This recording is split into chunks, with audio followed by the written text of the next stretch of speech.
Now we're going to switch it up. We normally do a lot of laptops, of course, as you know, but I also do desktops. If you've seen any of my reviews in the past, I did the Alienware desktop, I did the Dell XPS desktop, I've done the Omen desktop from HP in the past, and they've gotten pretty good traction in terms of popularity and views. Well, HP sent over their latest mid-tower in their Omen line. It's the HP Omen 35L, and this is a pretty interesting choice here because they're going with the NVIDIA RTX 4080 Super in this one with an AMD Ryzen processor. Now, it's an interesting combination. We'll get into it in the review. It's got standardized parts, so if you want to swap out components, it's going to be a lot easier. And I like the fact that it is just ready to go right out of the box, where you can get up and running and start gaming and doing some work as well. So it's a pretty good all-around desktop as well. So we're gonna get into the performance, the gaming, and all that in this review. And they also sent over some really nice HyperX accessories for me to check out that I think complement the Omen 35L in a lot of ways. Hey everybody, it's Andrew, and this is the HP Omen 35L gaming desktop here for 2024. Coming up.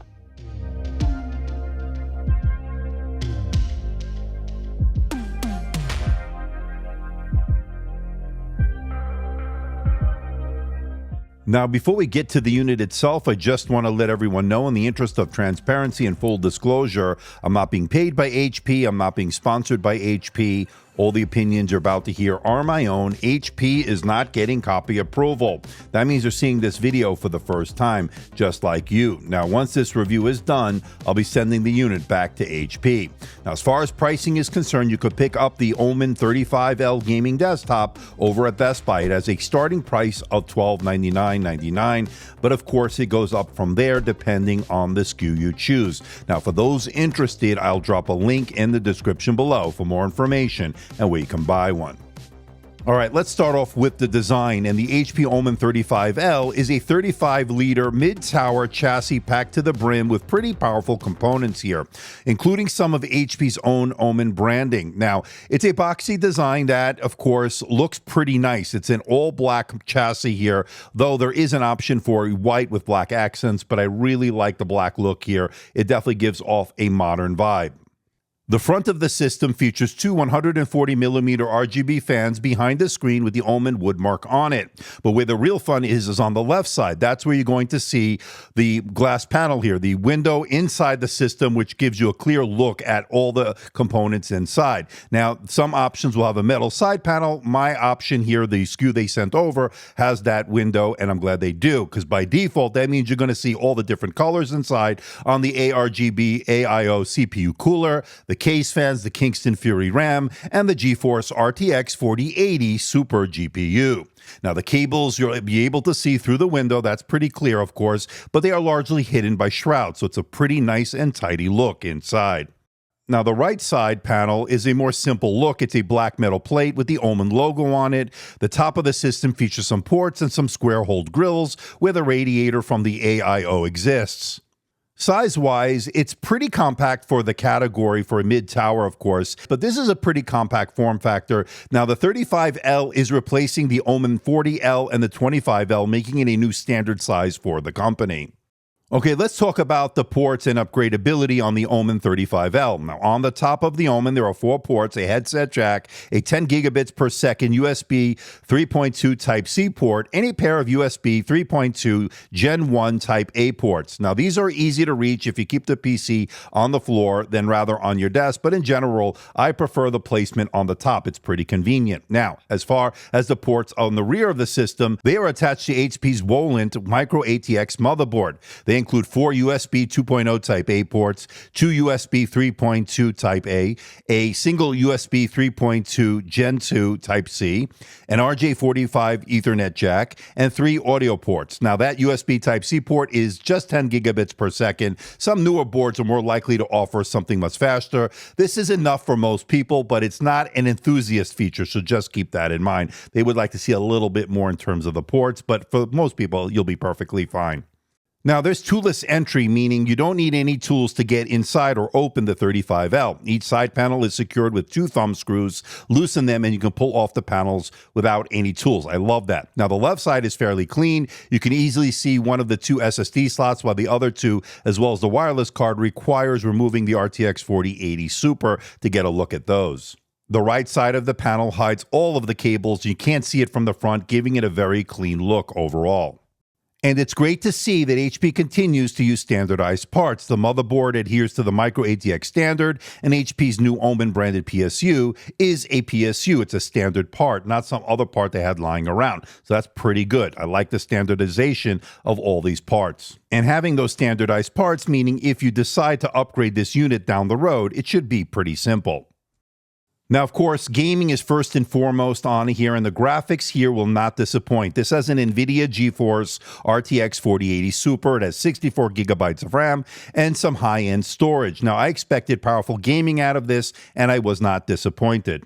Games like Red Dead Redemption 2, I was able to get 55 frames per second in 4K with medium settings. I was able to get 135 frames per second in full HD gaming here. And then, of course, Cyberpunk 2077 is more demanding. I was able to get 83 frames per second full HD with the ray tracing ultra settings, and then 29 frames per second with 4K. Same with Borderlands 3 with the badass settings here, 176 frames per second full HD, 94 for 4K. Now, when it comes to getting work done in terms of productivity, the Ryzen 7 8700G with its 64 gigabytes of RAM proved to be more than adequate here for productivity work, though the system couldn't catch up with the Intel chips with more cores, so just keep that in mind. But I think for the most people, you're going to be perfectly fine getting work done in Microsoft Office, email, web browsing, all the basic tasks. You're going to do fine with this chip, although the Intel, like I said, has more cores. You're going to probably get a better performance out of it, but it'll be certainly good enough for what you need to do with this.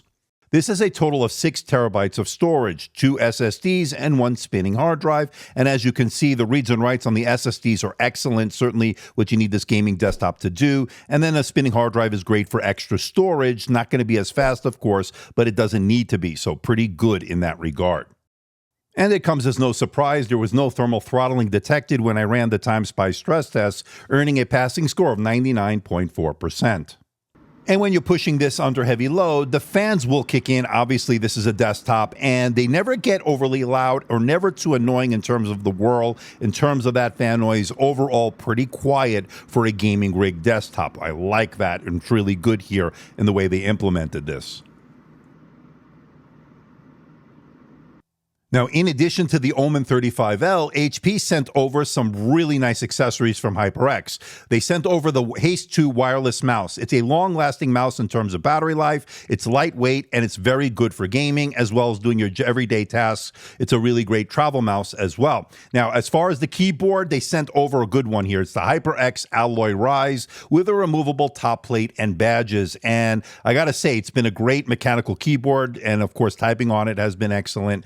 And it got a lot of great features. I'll leave a link to that in the description below. They also sent over another top plate for me to check out along with those badges, as I mentioned. So pretty nice to send that over. And also a headset to complement the 35L, especially when you're going to do long sessions of gamings with your friends and so forth. You're going to want to have a great headset. This does not disappoint, that's for sure. Remember, for all these accessories, as well as the Omen 35L, I'll leave my affiliate link in the description below. I get a small commission if you buy through those links, but of course, that helps support the channel. I do appreciate that if you do go through my links. And good news, it looks like these are all on sale right now over at their website. I'll leave links in the description below.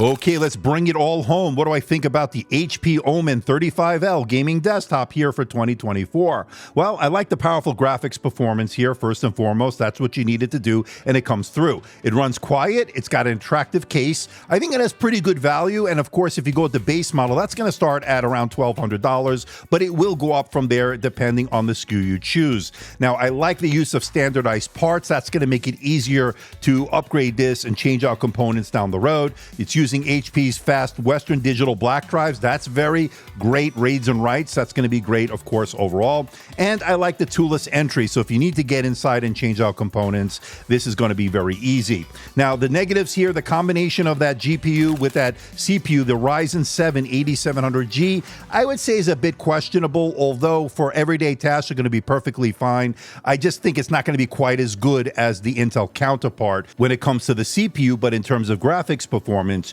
you're going to have no issues at all. Higher end models start to get pricey, so as you start to spec it out, like the one we have with our review unit, it can get pretty expensive. Of course, I will leave links for everything in the description below, as HP tends to run a lot of sales, so make sure you check out the link in the description below for the latest pricing. But overall, for a mid-tower, I think they give you a lot of bang for the buck here, and especially for those that want a pre-built system to just get it out of the box and get up and running, this is a great system to do your gaming on, and I really highly recommend it here for 2024. So please hit the like button, please subscribe, please share this video. Don't forget to leave a comment in that comment section below. Let me know how I'm doing. Let me know if there's a device or something out there you think I should review. I'll do my best to try to make that happen. Don't forget to follow me on Instagram, Facebook, and X, the platform formerly known as Twitter. And don't forget to check out my website, amdtechreviews.com. So until next time, this is Andrew, and I'll see you in the next video.